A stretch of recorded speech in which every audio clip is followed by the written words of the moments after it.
வணக்கம். மகாசக்தி மாசாணியம்மன் கோயில் தலைமை கர்த்தா செந்தில் மாசாணி பேசுகிறேன். அதாவது இன்னைக்கு இந்த ஆவணியில் வர்ற விநாயகர் சதுர்த்தி விநாயகருக்கு உகந்த நாள், விநாயகருக்கு பிறந்த நாள்னு சொல்லலாம். அதாவது கடவுள்லே ரொம்ப எளிமையான கடவுள்ன்ற வாசிதான் உலகமே கொண்டாடுது. சாணியில் பிடிச்சி வச்சாலும் பிள்ளையார், சந்தனத்தில் பிடிச்சி வச்சாலும் பிள்ளையார், வைரத்தில் பிடிச்சி வச்சாலும் பிள்ளையாருன்ற மாதிரி நம்ம தோதுக்கு எப்படியெல்லாம் கூப்பிடுறோமோ அவர் வந்துடுவார். அதே மாதிரி எல்லா பூஜையிலையுமே விநாயகர் பூஜை முக்கியமான பூஜை. அந்த விநாயகரை கூப்பிட்டு வச்சுட்டு எல்லா விதமான பூஜையும் பண்ணணும். அப்படி பண்ணக்கூடியவருக்கு அந்த ஆவணியில் ஒரு நாள் விநாயகர் சதுர்த்தி அப்படின்னு வருதுன்னா அது ரொம்ப ரொம்ப சிறந்த பூஜையாக கொண்டாடணும். அந்த பூஜையை கொண்டாடுறதுக்கு அவருக்கு பிடிச்ச மோதகம், இட்லி, சுண்டல், பாயாசம், வடை, இன்னி நமக்கு என்னென்ன தேவையோ அதெல்லாம் வைக்கணும். அதில் முக்கியமான ஒரு விஷயம் மட்டும் என்ன அப்படின்னு கேட்டிங்கன்னா, இந்த விநாயகர் சதுர்த்தி நாளில் சாதம் மட்டும் சாப்பிடாம டிஃபனாக சாப்பிட்டோம் அப்படின்னா அது நம்ம என்ன பலன் கேட்குறோமோ விநாயகர் கொடுத்துருவார்ன்றது ஒரு வழக்கம். இதெல்லாம் உங்களுக்கு எப்படி தெரியும்னு கேட்டிங்கன்னா, கடந்த 20 வருஷ காலமாக நான் இதெல்லாம் ஃபாலோ பண்ணி செஞ்சுக்கிட்டு இருக்கிறத உங்ககிட்ட தெரியப்படுத்துகிறேன். அதே மாதிரி நம்ம மாசாணியம்மன் கோயிலில் இருக்கிற விநாயகர் மகா கணபதி. மெகான்னா எல்லாத்துக்கும் பெரிய கணபதி அப்படின்ற ஒரு செயல் இருக்குது. இந்த விநாயகரை பற்றி சொல்லணும்னா நிறைய சொல்லிக்கிட்டே போகலாம். அதாவது விநாயகரோட உருவம் யானையோட உருவம் பெருசாக இருந்தாலும் அவரை தாங்கி நிற்கிறது கஜமுகாசுரன் சொல்லிட்டு மூசிக வாகனந்தே தாங்குது. இதெல்லாம் ஒரு கதையாக சொல்லணும்னா பெரிய கதையாக சொல்லணும். அதாவது கஜமுகசூரன் கொடுமைகளை தாங்காமல் செஞ்சுக்கிட்டு இருக்கிறப்ப அவரோட மனைவி கௌரி விரதத்தை ஃபாலோ பண்ணி செய்கிறவாசி 2 பேரோட ஆணவங்களும் ரொம்ப கொழுந்து விட்டு எரியிறப்ப அந்த கஜமுகாசுரனை விநாயகர் அழிக்க போகிறப்ப தான் தாய் என்னோட பக்தையோட புருஷன் இதை நீ பண்ணக்கூடாது அப்படின்னு சொல்லிட்டு தான் வளையலை கலட்டி போடுறப்ப விநாயகர் கொம்பை உடச்சி போடுறப்ப 2 பேரும் அவ்வளோ பெரிய தகராறு 2 பேர்த்துக்குமே பாக்கியம் கொடுக்குற மாதிரி எப்பயுமே நீ தீர்க்க சுமங்கலியாக இரு அப்படின்னு சொல்லி விநாயகர் வரம் கொடுத்த வாசிதான் கஜமுகாசுரன் விநாயகரை தாங்கி நிற்கிறியான். அவரோட மனைவி கௌரி நோன்பை எடுத்து கும்பிட்டது வாசி எப்பயுமே விநாயகரோட தலைக்கு கொடையாக பாதுகாப்பாக இருக்காங்க. அதுதான் விநாயகர் பூஜையில் இந்த கொடைக்கு ஒரு சிறப்பு, கஜமுகாசுரனுக்கு ஒரு சிறப்பு.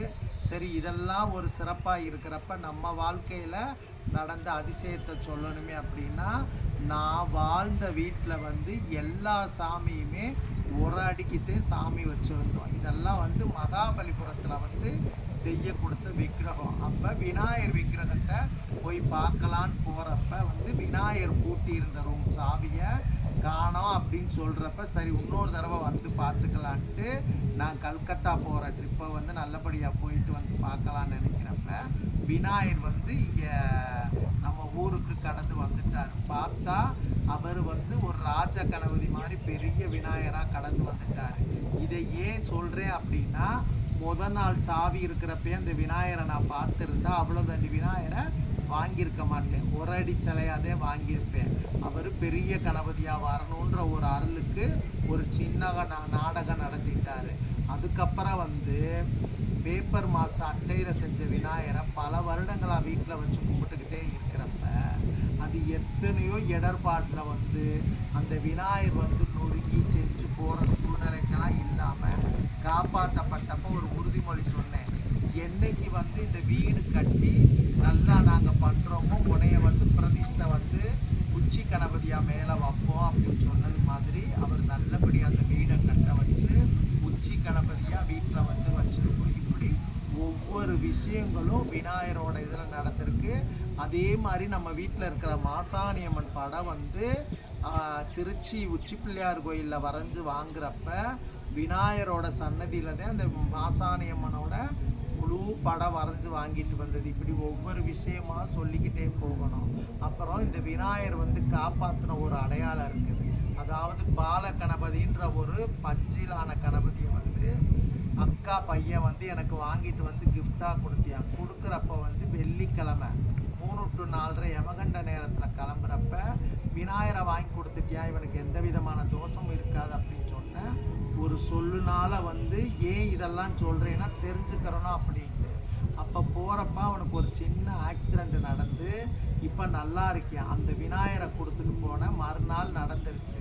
நடக்கிறப்ப அவன் சுயநினைவே இல்லாமல் திருப்பி சுயநினைவு தெரிஞ்சதுக்கப்புறம் நாம் எப்பயுமே நான்வெஜ் சாப்பிடக்கூடாது, விட்டுறணும் அப்படின்னு சொல்லி விட்டுட்டு அவன் இன்னைக்கு வந்து நல்ல முறையாக இருக்கான். ஏன் சொல்கிறேன்னா அந்த பாலகணபதியை வாங்கி கொடுத்த அந்த மறுஜனமே அவனுக்கு வர்ற ஆபத்து போயிருச்சு. இந்த மாதிரி விநாயகரோட கலெக்ஷன் வந்து 168 விநாயகர் வீட்டில் வச்சு பூஜை பண்ணுவேன். அந்த விநாயகர் எல்லாம் தெரிஞ்சு இன்னைக்கு வரைக்கும் வச்சு அதை பூஜை பண்ணி ஃபாலோ பண்ணிக்கிட்டே இருக்கும். இப்படி விநாயகரோட ஒவ்வொரு ரூபத்தையும் ஒவ்வொரு விதத்தில் சொல்லணும்.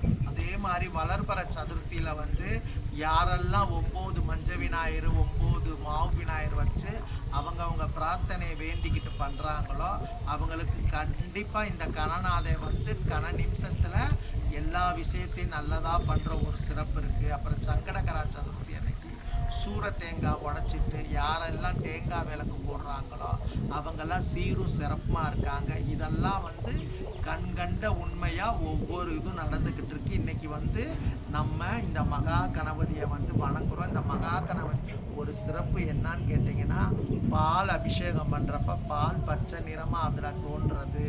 அதே மாதிரி ஒரு பக்கம் கிருஷ்ணரும் ஒரு பக்கம் சிவபெருமானும் விநாயகருக்கு பாதுகாப்பாக இருக்குது. இதெல்லாம் வந்து நம்ம மகா கணபதி மாசாணியம்மன் கோயிலில் சிறப்புன்னு சொல்லிட்டு அனைவரும் வந்து இவரோட அருளை வந்து பெறணும்னு கேட்டுக்கொள்கிறேன். நன்றி, வணக்கம்.